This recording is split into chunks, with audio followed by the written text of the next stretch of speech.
Hello and welcome in geography class. This is Ashutosh Birla, Assistant Professor, Department of Geography.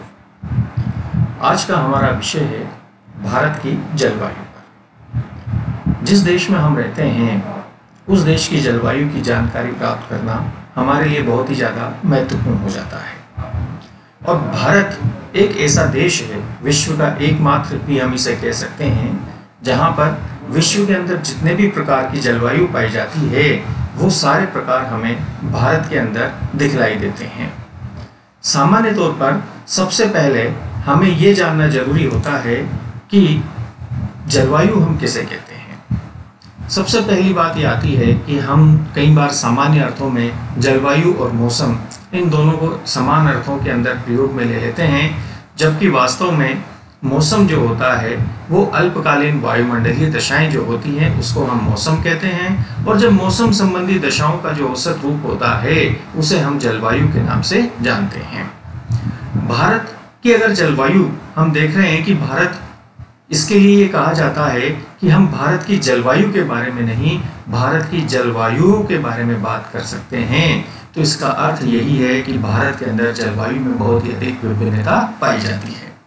लेकिन फिर भी यदि एक शब्द के अंदर भारत की जलवायु को यदि हमें प्रदर्शित करना हो, स्पष्ट करना हो, तो उसके लिए हम उपयुक्त शब्द का इस्तेमाल करते हैं, वो है मानसूनी जलवायु। भारत की जलवायु को हम मानसूनी जलवायु भी कह सकते हैं, क्योंकि संपूर्ण भारतवर्ष पर मानसून का प्रभाव हमें सबसे अधिक दिखलाई देता है। अब बात यहाँ पर आती है कि भारत की जलवायु किन किन कारणों से प्रभावित होती है, इस पर हम विचार करते हैं। तो जिसमें सबसे पहला जो बिंदु आता है हमारा, वो आता है विषुवत रेखा की समीपता। ये जो विषुवत रेखा की समीपता है, इसके ऊपर जब हम बात करते हैं तो ये हमें दिखाई देता है कि ये अगर हम देखें तो विषुवत रेखा यहाँ पर बनी हुई है।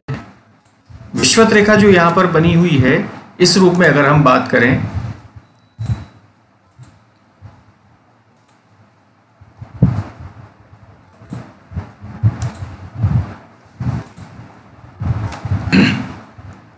तो ये जो क्षेत्र हमें यहाँ पर दिखाई दे रहा है, ये विषुवत रेखीय क्षेत्र है। इस विषुवत रेखीय क्षेत्र के अंतर्गत हम ये देखते हैं कि 0 डिग्री अक्षांश रेखा है और भारत 8 डिग्री 4 मिनट से इसका प्रारंभ होता है। यानी कि विषुवत रेखा से भारत की दूरी अगर हम देखते हैं तो ये मात्र 876 किलोमीटर दूर है, जिसका अर्थ ये हुआ कि यहाँ पर सूर्य की किरणें बराबर से सीधी पड़ती हैं। इसी प्रकार से यदि हम देखना चाहें तो इसके कारण से विषुवत रेखा की जो समीपता है ये भारत की जलवायु को एक उष्ण स्वरूप प्रदान करती है। इसके अतिरिक्त हम दूसरा जो महत्वपूर्ण बिंदु है वो है कि कर्क रेखा, जो कि भारत के लगभग मध्य में से होती हुई गुजरती है, इस प्रकार से ये देश के 8 राज्यों में से होकर के निकलती है। सामान्य तौर पर ये कर्क रेखा भारत के पूरे भारतवर्ष को 2 भागों के अंदर बांट देती है। इसका ये उत्तरी भाग जो है, ये उत्तरी भाग तो शीतोष्ण कटिबंध में आता है, और वहीं ये जो दक्षिणी भाग है ये उष्ण कटिबंध के अंतर्गत शामिल हो जाता है। यानी कि अगर हम कहें तो इस उष्ण कटिबंधीय भाग के अंदर कर्क रेखा से विषुवत रेखा के बीच में सूर्य की किरणें बराबर से सीधी पड़ती हैं, और कर्क रेखा के उत्तर में जैसे जैसे हम जाते हैं तो सूर्य की किरणों का तिरछापन बढ़ता चला जाता है। इस बढ़ते चले जाने के कारण से ही उत्तरी भाग जो है वो शीतोष्ण और शीत कटिबंध के अंतर्गत आता है। तीसरा जो महत्वपूर्ण कारण आता है वो आता है समुद्र तल से ऊंचाई और दूरी। जैसा कि हम जानते हैं कि ऊंचाई की ओर जाने पर, प्रति 165 मीटर की ऊंचाई पर जाने पर 1 डिग्री सेंटीग्रेड तापमान कम होता हुआ चला जाता है। ये जो 1 डिग्री सेंटीग्रेड तापमान है, इसके कम होने के कारण से समान अक्षांश रेखा पर भी हमें विभिन्न प्रकार के तापमान ऊंचाई के कारण से दिखलाई देते हैं। यदि हम बात करें तो कई एक अक्षांश रेखा पर सूर्य की किरणें एक प्रकार से पड़ती हैं, लेकिन उच्चावच के कारण से हमें वहां का तापमान विभिन्न प्रकार से अंकित होता हुआ दिखलाई देता है।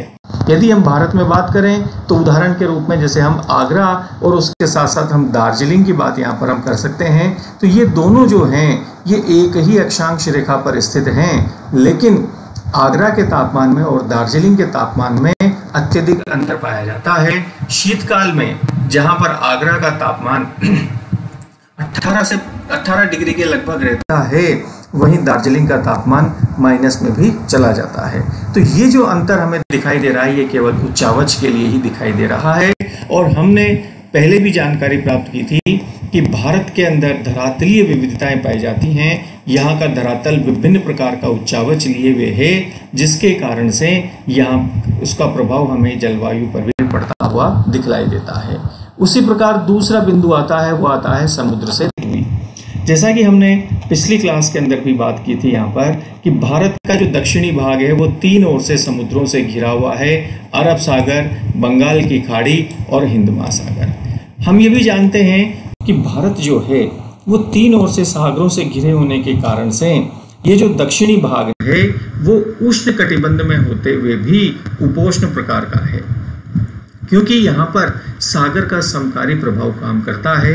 और जैसा कि हम बहुत अच्छी तरह से जानते भी हैं कि जो जल जो होता है वो देर से गर्म होता है और देर से ही ठंडा होता है, जिसके कारण से यहाँ का जो तापमान है वो सामान्य बना रहता है। और जैसे जैसे हम तट से दूर जाते हैं वैसे वैसे हमें तापमान के अंदर विषमता दिखाई देती है।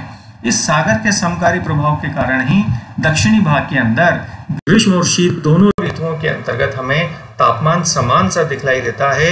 वहीं जैसे जैसे हम उत्तर की ओर जाते हैं उस समय पर हमें भारत की जलवायु के अंदर महाद्वीपीयता का प्रभाव दिखलाई देने लगता है। इसी प्रकार से ये जो बात आती है वो 3 ओर से समुद्रों से घिरा होना, ये इसी तथ्य को स्पष्ट करता है। इसके अलावा एक और जो महत्वपूर्ण तथ्य है वो आता है धरातलीय विविधता। धरातलीय विविधता हम ये जानते हैं कि पूरा भारत अलग अलग समय पर बने होने के कारण से अलग अलग प्रकार का उच्चावच रखता है और इसका प्रभाव निश्चित तौर पर भारत की जलवायु पर पड़ता है। इसके साथ साथ यदि हम देखें तो इस विविधता के अंतर्गत ये जो हमारे यहाँ पर उत्तरी भाग के अंदर हिमालय जो पर्वतमाला है, ये जो हमें दिखलाई देती है, ये हिमालय पर्वतमाला का प्रभाव भारत की जलवायु पर सर्वाधिक पड़ता है। कहा यह जाता है कि हिमालय पर्वत जो है वो भारत की जलवायु को नियंत्रित करने वाला सबसे महत्वपूर्ण कारक है। एक और तो ये जो दक्षिण पश्चिम मानसून हवाएं यहाँ पर से आती हैं, भारत के अंदर आती हैं, उन हवाओं को ये रोक करके वर्षा करने में सक्षम बनाता है। वहीं उसके साथ साथ ये भारत के अंतर्गत जब ये सक्षम बनाता है, वहीं उत्तर से आने वाली हवाओं को रोक करके ये भारत को ठंडे मरुस्थल में होने से भी बचाता है।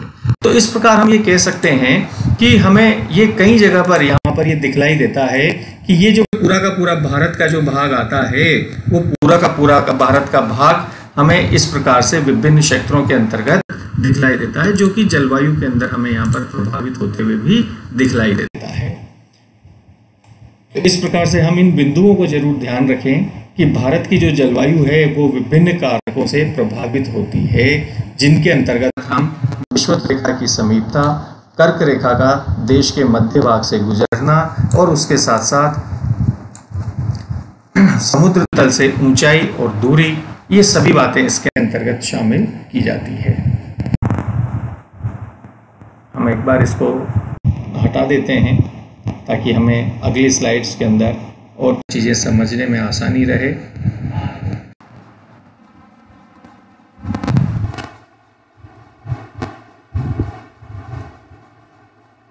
ये हमने इनको हटाया। अब हम आगे बात करेंगे कि भारत के अंदर जलवायु किस प्रकार से है। इसको भारतीय मौसम विभाग ने भारत की जलवायु को कितने भागों में बांटा है और उनके अंतर्गत हमें क्या क्या विशेषताएं यहाँ पर दिखलाई देती हैं, हम उसकी बात अब यहाँ पर करते हैं अगली स्लाइड के अंतर्गत। हम देखते हैं कि भारतीय मौसम विज्ञान विभाग ने भारत की जलवायु को 3 ऋतुओं के अंतर्गत बांटा है। इन दो प्रमुख भागों के अंदर बांटा है, उत्तर पूर्वी मानसून काल और दक्षिण पश्चिमी मानसून काल। उत्तर पूर्वी मानसून काल को फिर 2 भागों के अंदर शीत ऋतु और ग्रीष्म ऋतु के अंतर्गत बांटा गया है। शीत ऋतु का समय 15 दिसंबर से 15 मार्च, ग्रीष्म ऋतु का समय 15 मार्च से 15 जून और वर्षा ऋतु का समय जो कि दक्षिण पश्चिम मानसून काल के अंतर्गत शामिल है, इसका समय 15 जून से 15 सितंबर और चौथा है शरद ऋतु, जिसका समय या जिसको हम मानसून का निवर्तन काल भी कहते हैं, उसका समय 15 सितंबर से 15 दिसंबर के बीच में माना जाता है। अब हम देखते हैं कि भारत में शीत ऋतु का जो समय है वो 15 दिसंबर से 15 मार्च तक माना जाता है। इस समय सूर्य दक्षिणायन यानी कि मकर रेखा की ओर चमकता है, जिससे भारत में सूर्य की किरणें तिरछी पड़ती हैं और भारत में तापमान कम अंकित किए जाते हैं। उत्तर और पश्चिम भारत में इस समय पर तापमान काफी कम हो जाते हैं। कई कई जगहों पर तो ये तापमान शून्य से भी काफी अत्यधिक नीचे चले जाते हैं। इस समय पर उत्तर पूर्वी मानसून जो होता है उससे केवल भारत के अंदर तमिलनाडु में वर्षा होती है और कुछ वर्षा भूमध्य सागरीय चक्रवातों, जिनको हम पश्चिमी विक्षोभ भी कहते हैं, उनके द्वारा उत्तर पश्चिमी भारत में हो जाती है, जिसे वहां की स्थानीय भाषा में मावट के नाम से जाना जाता है, जो कि रबी की फसल के लिए अत्यधिक लाभकारी मानी जाती है। इसी प्रकार हम देखते हैं कि भारत में ग्रीष्म ऋतु का जो समय है वो 15 मार्च से 15 जून तक माना जाता है। इस समय सूर्य कर्क रेखा की ओर चमक रहा होता है, जिससे सूर्य की किरणें सीधी पड़ती हैं और भारत में तापमान अधिक होते हुए चले जाते हैं। इस समय पर उत्तर पश्चिम भारत में सर्वाधिक तापमान अंकित किए जाते हैं और उत्तर पश्चिम भारत में ही गर्म और शुष्क पवन चलती है, जिसे स्थानीय भाषा के अंदर लू कहा जाता है। पश्चिमी तटीय मैदान में इस समय पर होने वाली वर्षा को हम मैंगो शावर, तथा जहाँ पर कॉफी प्रोड्यूसिंग एरियाज है वहां पर जब वर्षा होती है तो उसे हम फूलों की बौछार के नाम से जानते हैं। पूर्वी तटीय मैदान में इस समय पर तूफान आते हैं, जिन्हें साइक्लोन यानी कि चक्रवात या काल बैसाखी के नाम से भी जाना जाता है। वहीं पूर्वांचल में होने वाली इस मानसून पूर्व वर्षा को हम बसंत ऋतु की तूफानी वर्षा के नाम से भी जानते हैं। इस समय पर सूर्य की किरणें के सीधे पड़ने के कारण से तापमान अधिक हो जाता है, जिसके कारण से मई के अंत तक उत्तर पश्चिम भारत से लेकर गंगा के मैदान तक वायुमंडल में बहुत कम दबाव का क्षेत्र बन जाता है, जिसे हम मानसून आघात के नाम से जानते हैं। ये मानसून आघात भारतीय मानसून को आकर्षित करता है। भारत में वर्षा ऋतु का समय 15 जून से 15 सितंबर तक माना जाता है। इस समय पर संपूर्ण देश में तमिलनाडु को छोड़कर के दक्षिण पश्चिम मानसूनी हवाएं प्रभावी होती हैं। मानसून शब्द की उत्पत्ति अरबी भाषा के मौसम शब्द से हुई है। मानसून उत्पत्ति में जेट स्ट्रीम और तिब्बत के पठार की भूमिका महत्वपूर्ण मानी जाती है, जिनके बारे में हम भौतिक भूगोल की कक्षा के अंदर बात करेंगे। मानसून के अचानक आरंभ को मानसून विस्फोट के नाम से जाना जाता है। वहीं हम जानते हैं कि भारत के अंदर कुल वर्षा का जो भाग होता है 65% भाग वो अरब सागरीय शाखा से तथा बंगाल की खाड़ी की शाखा से 35% भाग प्राप्त होता है। भारत में वर्षा का औसत 109 सेंटीमीटर है। वहीं मानसून की अरब सागरीय शाखा पश्चिमी तट, पश्चिमी घाट, मध्य भारत, गुजरात, राजस्थान में वर्षा करती है, तो बंगाल खाड़ी की शाखा पूर्वी घाट और उत्तर पूर्वी भारत में वर्षा करती है। मेघालय में चूंकि वहां पर 3 पहाड़ियां गारो, खासी और जयंतियां कीप की आकृति में फैली हैं और समुद्र की ओर खुली होने के कारण से वहां पर मासिनराम में सर्वाधिक वर्षा होती है और यहाँ की जो वर्षा होती है वो अधिकांश सुबह होती है। भारत के अंदर वर्षा की मात्रा के आधार पर हम विभिन्न प्रकार से इन भागों के अंदर बात कर सकते हैं, जिसमें अधिक वर्षा वाले क्षेत्र यानी कि जहाँ पर 200 सेंटीमीटर से अधिक वर्षा होती है उसे हम पश्चिमी तटीय मैदान, उत्तर पूर्वी भारत और अंडमान निकोबार वाले क्षेत्र इसमें शामिल हैं। वहीं सामान्य वर्षा के क्षेत्र में जहाँ पर 100 से 200 सेंटीमीटर वर्षा होती है उसमें पश्चिम बंगाल, उड़ीसा, बिहार, छत्तीसगढ़, तटीय आंध्र प्रदेश, उत्तरी उत्तर प्रदेश, हिमाचल, उत्तराखंड आदि उसमें शामिल हैं। निम्न वर्षा के क्षेत्रों में जहाँ पर वर्षा 50 से 100 सेंटीमीटर होती है वहाँ उनमें गुजरात, मध्य प्रदेश, कर्नाटक, पंजाब, हरियाणा और पूर्वी राजस्थान भाग शामिल हैं। वहीं उसके साथ साथ जहाँ पर 50 सेंटीमीटर से कम वर्षा होती है उसे हम अल्प वर्षा के क्षेत्र के अंतर्गत रखते हैं, जिसके अंतर्गत उत्तरी गुजरात, पश्चिमी राजस्थान और दक्षिणी पंजाब के क्षेत्र शामिल हैं।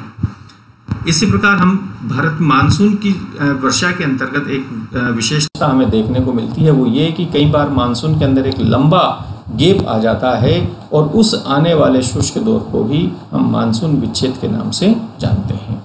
ये इस प्रकार से भारतीय मानसून की हमने कुछ भारतीय मानसून के साथ साथ भारत की जो जलवायु के बारे में हमने कुछ सामान्य जानकारियां यहाँ पर प्राप्त की है। आप इसी प्रकार बने रहिए। फिर हम अगली क्लास के अंदर फिर नए विषय के साथ वापस आप लोगों के सम्मुख आते हैं। Thank you very much.